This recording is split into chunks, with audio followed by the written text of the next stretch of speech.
une brève mise en contexte, une mise en son. Je pense que ça serait bien, c'est très approprié ça aussi. Dans l'univers de Christian Hanson, puisque récemment, il a déposé sur le site Piano Book Epic Guitar, réalisé en collaboration avec son acolyte de toujours, le musicien, le guitariste Théo Lederf. Je ne sais pas si je prononce bien son nom de famille, mais vous aurez donc accès à tous les éléments vous permettant d'avoir une meilleure mise en contexte du musicien comme tel.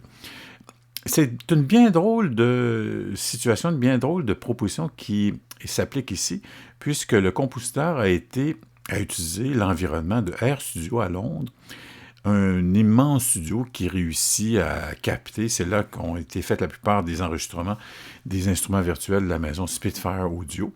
Donc, c'est un espace qui accueille aisément un orchestre symphonique de 60, 70, 80, 90 musiciens sans problème.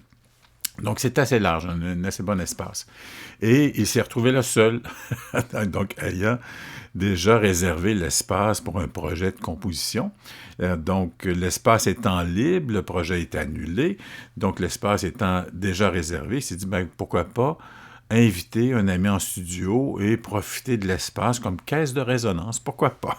RStudio comme caisse de résonance. Donc, ce qu'il a fait, il a invité le guitariste en studio. Il a installé donc quelques éléments, des micros un peu partout, je pense, têtes Marshall avec quelques boîtes de haut-parleurs, pour avoir effectivement une captation de l'acoustique de l'espace. Donc, fait à partir des sons de guitare. Donc, on n'a ici qu'un seul instrument. Et c'est ce que vous avez entendu un peu en guise d'introduction, puisque j'aime bien parfois faire quelques capsules en mettant en contexte, évidemment, l'instrument virtuel comme tel, donc en le mettant dans une mise en son qui est un exemple musical, mais aussi qui provient de quelques éléments qui appartiennent aussi à la signature du compositeur. Donc ici, on a eu Epic Guitar en version contact, on a eu aussi en version DS, Descent Sampler, qui est à peu près le même instrument. De Christian Hanson, on a retrouvé aussi le EBow pour une flûte, donc avec cette version contact. On a aussi un drôle d'instrument qui est Tunnel Voices. En fait, il s'est enregistré lui-même dans un tunnel routier, donc avec un lieu où on a une bonne réverbération, et avec évidemment toutes sortes de sons, de bruitages, des choses comme ça, Tunnel Voices. Et on a aussi son classique, le piano, donc un piano échantillonné, mais on voit ici qu'on a derrière quelques éléments de feuille pour aller chercher une touche particulière dans le jeu du thème des sons. C'est un peu notre épique piano, je dirais, une accorda ou quelque chose du genre avec un son très feutré. Si je reviens à la proposition de base qui vient d'être déposée donc, sur le site Piano Book, c'est Epic Guitar. Donc, on voit ici dans la gestion de l'interface avec le format contact, on trouve ici deux éléments, les micros, close et room, la pièce, l'ambiance, près et dans l'espace de la pièce, avec ambiance, un bouton ici central qui nous permet donc de négocier le niveau d'écoute. Et après ça, au niveau de la galerie, donc, c'est-à-dire de l'espace comme tel, où on aura close et room. Il y a un élément qui est particulier à cette version de contact. On a ici des petits ajustements qui ressemblent à des boutons d'égalisateur. Si on clique à l'intérieur de ça, on retrouve un ensemble de micros qui ont été disposés. Ici, on a Floor Close, Floor Room, Ambiance, Gallery Close et Gallery Room. Donc, ce sont ici des espaces de microphones qui ont été dispersés un peu partout, à l'intérieur desquels, évidemment, on a procédé à l'enregistrement. Et je n'ai pas eu le temps d'explorer ça tant que ça, mais c'est quelque chose d'un peu nouveau. Je ne sais pas si c'est trop subtil pour qu'on puisse, à l'écoute, avoir vraiment un exemple d'efficacité de cette idée, mais on a appliqué comme un ADSR sur l'enregistrement des microphones. C'est-à-dire que vous voyez ici, Floor Close, on a une attaque très directe et on a un release prononcé. Donc, ce qui veut dire que ce qu'on influence ici, c'est l'écoute de l'enregistrement de ces microphones au niveau de l'ADSR. C'est très subtil. C'est très subtil comme idée. J'ai pas eu le temps encore là d'expérimenter à savoir est-ce que vraiment on l'entend. Parce que c'est ça la question. Mais c'est uniquement, vous retrouverez ça uniquement dans la version Contact. C'est un élément qui a été, je pense, échappé ou enfin qui n'appartient pas à la version DS Descent Sampler. Mais si on regarde carrément les sons, je reviens à la base, je vais aller chercher, il nous présente ici quelques sons. On a Epic Guitar avec les sons longs, avec des effets.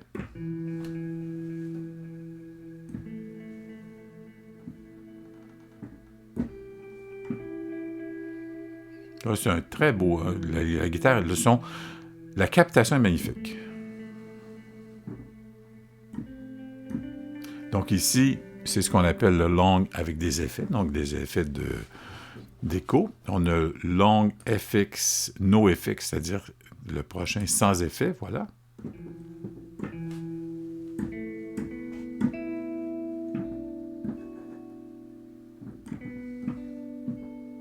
Qui a le registre de la guitare, avec le mi grave. Donc, sans aucun effet. Après ça, je vais chercher un autre. Ici, on retrouve avec du trémolo. En boucle.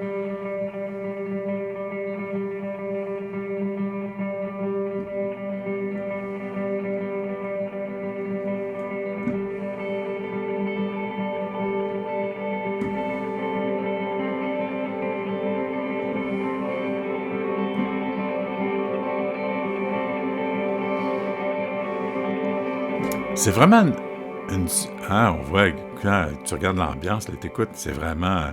C'est un type de son qui est intéressant des fois pour effectivement créer des ambiances, un peu comme je l'ai fait dans le guise de l'introduction, créer des ambiances qui vont mettre une espèce de gonflement. Tu sais. Alors ici, on vient d'écouter Measure Trams Looped. Alors ici, on a la même chose mais non bouclée.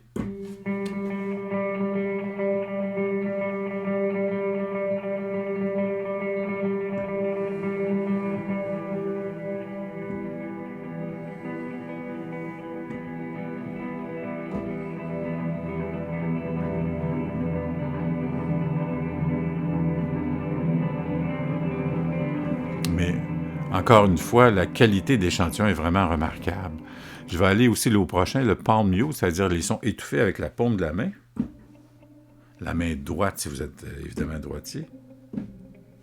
On a aussi l'écho. Le prochain qui est Random Trams Looped.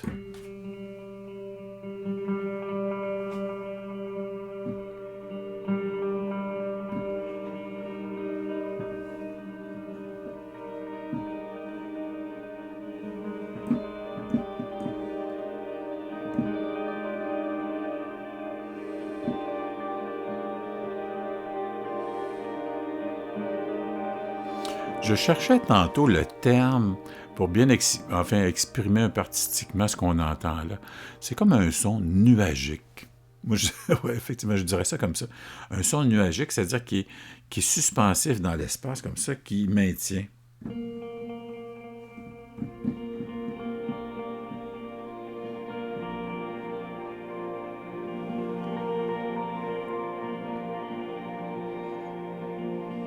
C'est comme un ballon qui est suspensif, qui vole comme ça, qui semble flotter dans l'air. Donc ici, on avait donc Random Tram Looped et le prochain, Random Trams.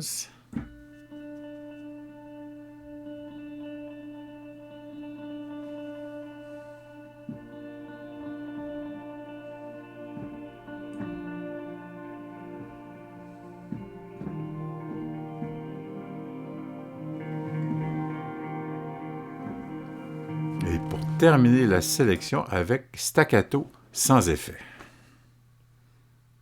Il faut attendre que le son soit bien chargé. Et voilà.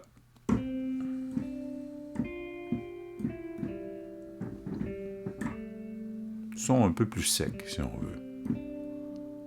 Si je vous amène maintenant dans la version DS, Descent Sampler, que l'on retrouve ici, si vous voyez qu'à chaque fois que je vais chercher un élément, je suis dans Logic, Apple Logic, à chaque fois que je vais chercher un élément qui appartient à la mise en contexte du choix des instruments qui sont là, à partir du moment où vous avez la clé d'action ici enclenchée, Donc, le petit, ça ressemble à soit un petit chaînon de trombone, qui fait qu'à chaque fois que vous allez chercher des éléments qui appartiennent à la piste, les éléments vont se charger automatiquement. Donc, vous voyez qu'ici, je passe d'un à l'autre. Donc, on amène à l'écran l'élément qui appartient à cette piste. Donc, c'est très utile avec cette petite fonction ici-là. Donc, voici la version Descent Sampler qui ressemble, grosso modo, pas mal à l'autre, ce qu'on avait vu. Donc, les Measure Tram Looped avec un choix d'ambiance.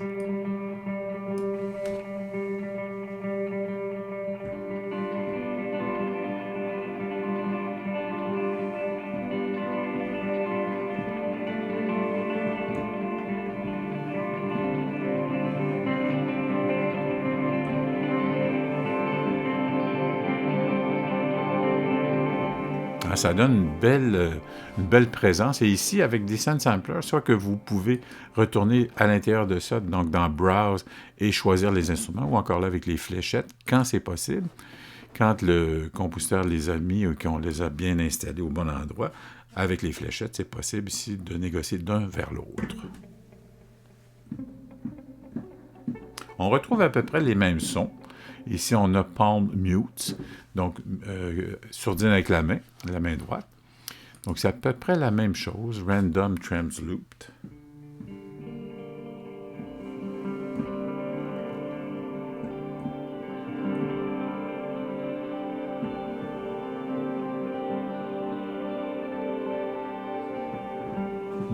Donc, voici, grosso modo, pour l'élément qui s'appelle Epic Guitar, qu'on a fait par Christian Hanson, fait avec la collaboration du musicien, du guitariste Théo Lederf.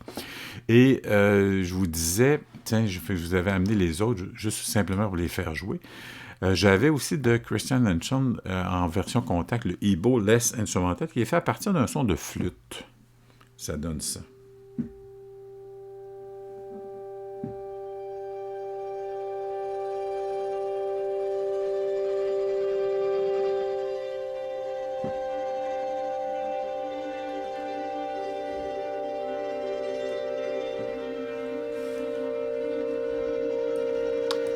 Donc, on l'a ici. Ça, je l'avais pris dans celui-ci, là.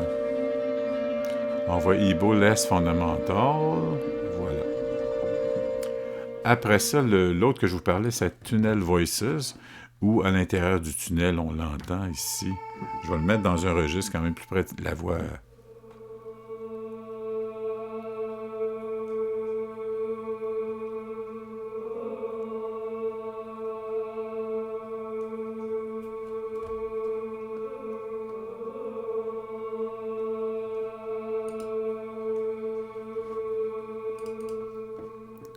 C'est une... Je ne sais pas si on a la durée du...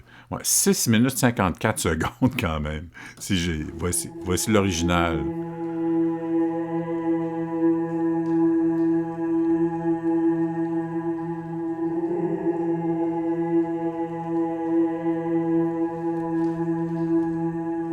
Donc ça donne une idée.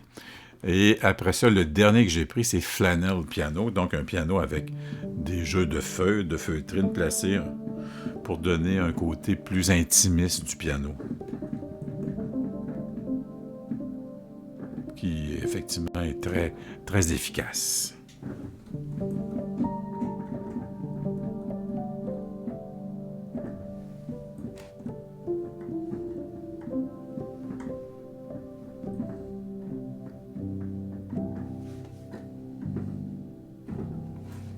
Ah, on a un beau registre du piano. Donc ça, c'était avec son Flannel Piano. Donc tous ces éléments sont disponibles sur Piano Book. Donc vous aurez donc accès aux éléments vous invitant à cliquer sur les liens pour avoir accès directement au téléchargement de ces instruments virtuels qui sont une belle façon de compléter votre bibliothèque de sons avec des choses uniques, des choses un peu différentes, des choses particulières qui, vous verrez, malgré, même parfois dans un contexte très tonal, très populaire, c'est possible des fois d'aller chercher ces petits clins d'œil pour insérer des surprises pour votre auditeur. Donc, c'est des surprises sonores qui vont amener effectivement une réflexion à l'écoute, si on veut. Donc, tous ces éléments sont disponibles sur Piano Book. Merci à la générosité, l'audace, la créativité, le talent de tous ces contributeurs qui nous permettent donc d'avoir ce plaisir sous les doigts. Je vous remercie de votre écoute. J'espère que ça vous amène à penser la musique un peu différemment. Et d'ici là, je vous souhaite une bonne inspiration, bonne écoute et surtout une bonne santé. À bientôt. Au revoir.